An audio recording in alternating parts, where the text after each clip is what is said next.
HOA transfer fee. I paid it. I paid another one, my buyer paid it. I say me and my buyer. He paid the extra 175 because 175 and 175 equals 350. Remember, it said up to 350. The seller paid the rest. Here's the exit fee. And they paid the rest of the entrance fee. So I saved my buyer $2,500, $2,700 because I capped it. Remember, I was the buyer's agent on this one because I capped it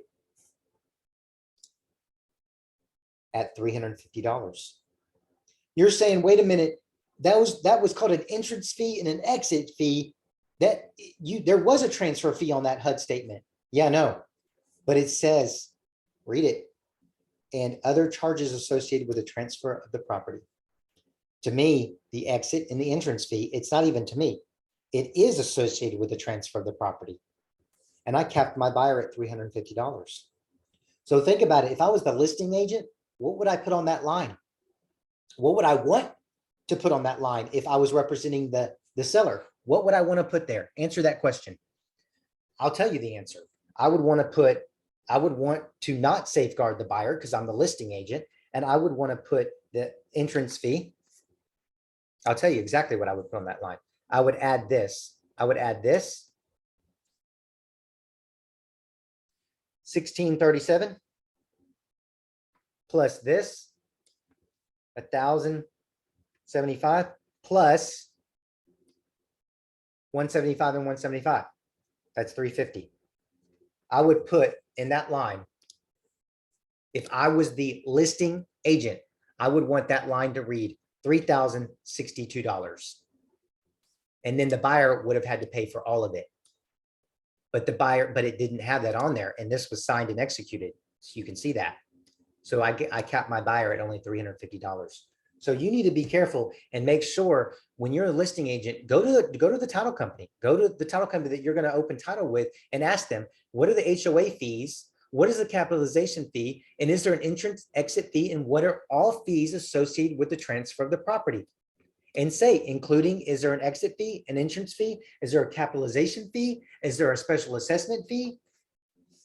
And I also ask, I got it in my notes here. Yeah, a special assessment fee is to do with repairs for the neighborhood, and a capitalization fee is to do with improvements of the neighborhood.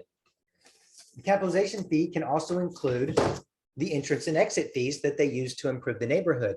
But in this particular case, the entrance and exit fees were due upon the transfer of the sale of the property, which is associated with the transfer of the sale of the property.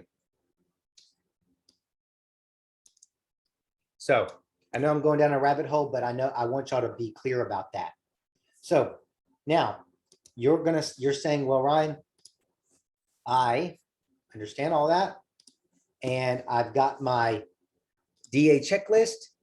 You need to send everything in the DA checklist to me within 1 day after the option period expires.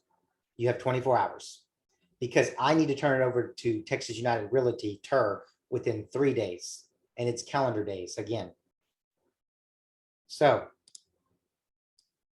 and I need to check over your file before I send it over to Texas United Realty. And why the 1 day? Because I need some time to review it with you, make the changes necessary if there's any things we're missing, and then complete the file and send it over to TUR. So you need your DA checklist. In my file, I checked off everything that I had in here. And you need your disbursement.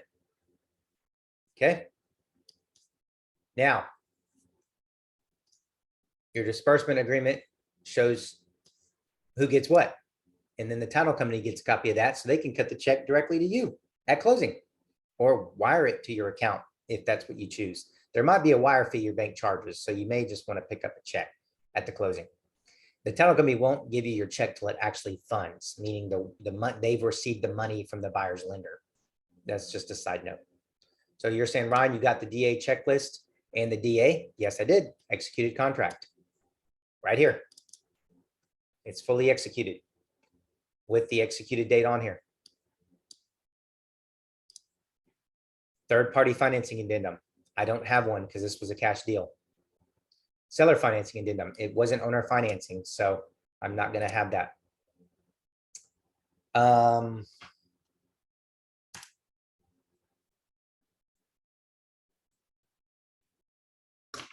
IABS, information about broker services. Of course, I've got it in there. Usually I like to package it all up in one and as close to one PDF as I can. That's just the way I like to do it. It's in here. Seller's disclosure. Yep. Oh, those are my signed disclosures. It's in here, I believe. Yep. Here it is. Okay. Receipt of earnest money. Yep. Earnest money receipt. And I also have it on the, I also have it on the 11th page of the contract. Where is it at? Here, sorry, this one. REMC, receipt of earnest money contract. Page 11. Boom. Contract receipt and earnest money receipt. This isn't normal. It was a cash deal. There was actually no option period. Typically, there will be an option fee receipt as well here. This is given to you from the title company. That's why you ask for it in the email. But obviously, they're not going to give it to you until they receive your buyer's earnest money and option money. Okay. MUD disclosure. Yes, it's in this package. You get that from the listing agent. On-site sewer, that's if there's a septic system. If there's public sewer, then no, you won't have that. Lead-based paint prior to 1978, then you need to have it. You need to have a buyer's representation agreement that you should have gotten already before you even started showing your buyer properties. Information about flood, it's in here. General information, notice to a contract. I actually threw in a, for your protection, get a home inspection. I usually do more than what's required. Information about property insurance and wire fraud. The insurance form is a good one. Okay. General information notice to a buyer.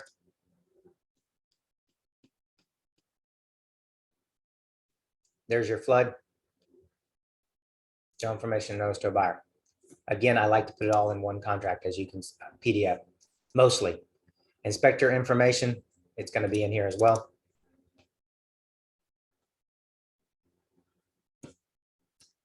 This was super important because he chose not, this is not normal. Please don't think this is. He chose not to have a home inspection done. So I covered my buyer and myself by making sure he knew that he had every right to get a home inspection done, including another form that's not required, but I like to, again, do more forms than it was required. I also had him sign that. Inspector information, got it. It was in here. Wire fraud, you already saw that. And addendum, it was cash, so I didn't have that addendum. So this is very important. We just went over that for all conventional loans. All right, guys, what you're going to do after that is we can do another Zoom video on it, talking about closing. We're going to do a class actually in person about closing. So get with me on that. But I would like to set up a mock closing. There is a short video on a mock closing on my YouTube channel, but I'm going to do another one in person, and I'm going to record it. But you're going to make sure that when you finally get all your loan approvals, your property approvals, the lender is going to give you a CTC. They're going to send out an email that says clear to close. And that's where you see all the happy dances on your GIFs, on your Facebook feed that says CTC. That means clear to close. That means your lender has given authorization that the file is fully approved and they're ready to go to closing. It still takes about 3 days because the buyer has to send out the lender has to send your buyer the final package for them to sign, the final disclosures, what their figures are going to be for closing. And then they have to do that 3 days before closing. And then their closing department takes over and draws up the paperwork and the final disclosures for the buyer to sign at closing. Okay. So once that paperwork is drawn up, it's sent to the title company so they can print it out and have your buyer sign everything at closing. And then you'll go to closing with your buyer. And then you and your buyer are going to be as happy as can be because they've got their keys once it's funded and you've got your check. And then you can give them their closing gift and take a picture for Facebook and put that on your marketing. Now, funding occurs typically an hour or 2 to 3, sometimes depends, after they actually sign, because the lender has to verify that all parties have signed, including the seller. Okay, so that's all for now. We'll talk more.